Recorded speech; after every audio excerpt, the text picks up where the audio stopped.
This is the second presentation on a series of presentations about climate.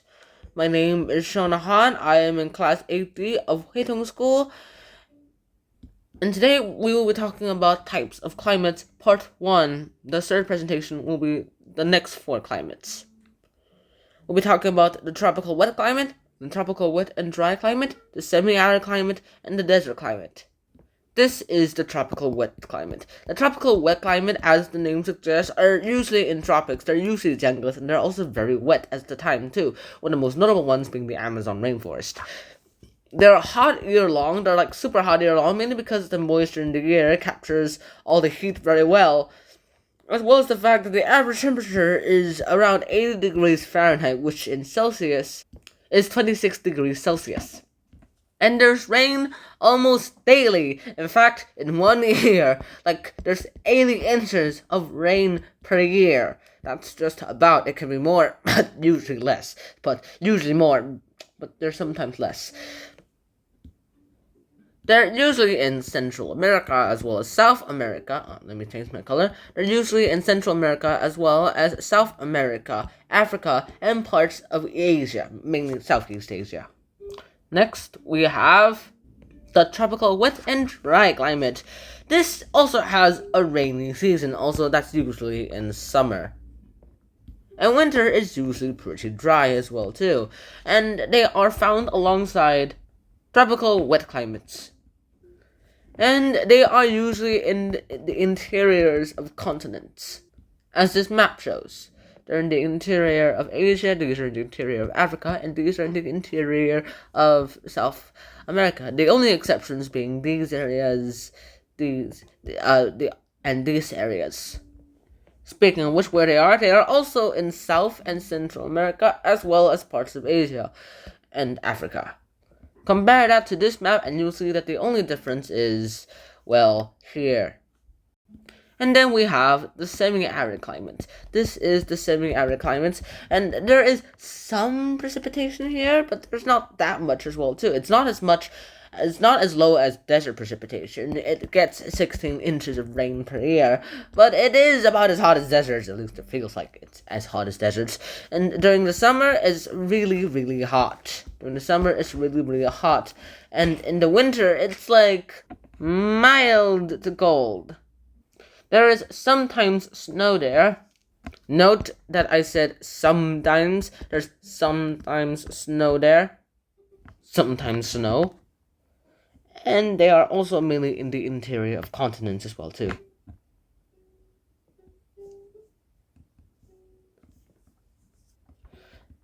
These are in the interior of continents. They're also in America, but they're also in North America. South America, there's not much in Central America, actually.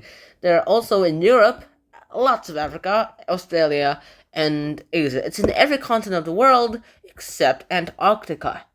Now, welcome to the desert. This is what the typical kind of desert looks like. Lots of people think that it's hot all year, and it's usually hot in the day, and that it's cool at the nighttime. And yes, they would be right if they were talking about the regular kind of deserts, if they're talking about the most common kind of deserts, like these kinds, where it's hot, sandy, and there's too much of it.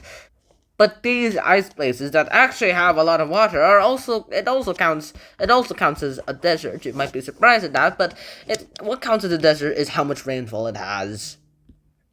And if a certain area has less than 10 inches of rain per year, well, then that counts as a desert.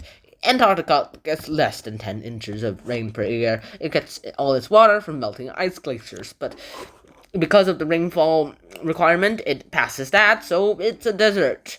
Even though that sounds unlikely. Unlike regular hot deserts that lots of people kind of associate with, this one, like Antarctica and Arctica, and the Arctic, all those deserts, they actually go ahead and they're cool. Sometimes have snow. The Arctic actually has more snow than the Antarctica, so it doesn't really count as a desert. But Antarctica rarely gets snow or any rain at all. Luckily, the ice is made of fresh water, so you can use it as your drinking supply. And these are all the major deserts of the world, including Antarctica. I should probably highlight that myself. Antarctica. This is basically where we are. These are all the major deserts of the world, and that is the end of Types of Climates Part 1. Here are the key points of my presentation. In tropical wet climates, it's hot year long, and the average temperature is between 80 degrees Fahrenheit, which is 26 degrees Celsius. It's almost daily rain, and it's in Central America, South America, Africa, and Southeast Asia. Tropical wet and dry climates, they are rainy in the summer, but they're dry in the winter. They're usually found next to tropical wets, such as these ones, and they are also found in Africa, South America, Central America, and parts of Asia. Semi-arid climates, they have some precipitation, they have hot summers, they have mild cold winters, there's sometimes snow, and they are in the interior of continents. There are zones around deserts, and they're most productive agricultural land as well too. They're really good at farming. It's really good places to farm stuff. And in the desert, well, it has less than 10 inches of rain per year. Hot deserts, the kind where you like the Sahara, it's hot during the day and cool at the night, and actually has extremely hot temperatures. Like, if you stay there too long without any protection, you're going to die. You will die. And cold deserts are cool and cold, and the temperature is hot, warm, all the way to cool and freezing. Antarctica, if you don't wear the proper gear, well, you're going to freeze to death. It's like Sahara, but the opposite way to die. So thank you for watching my presentation, and I'll see you in part 2 of climate types.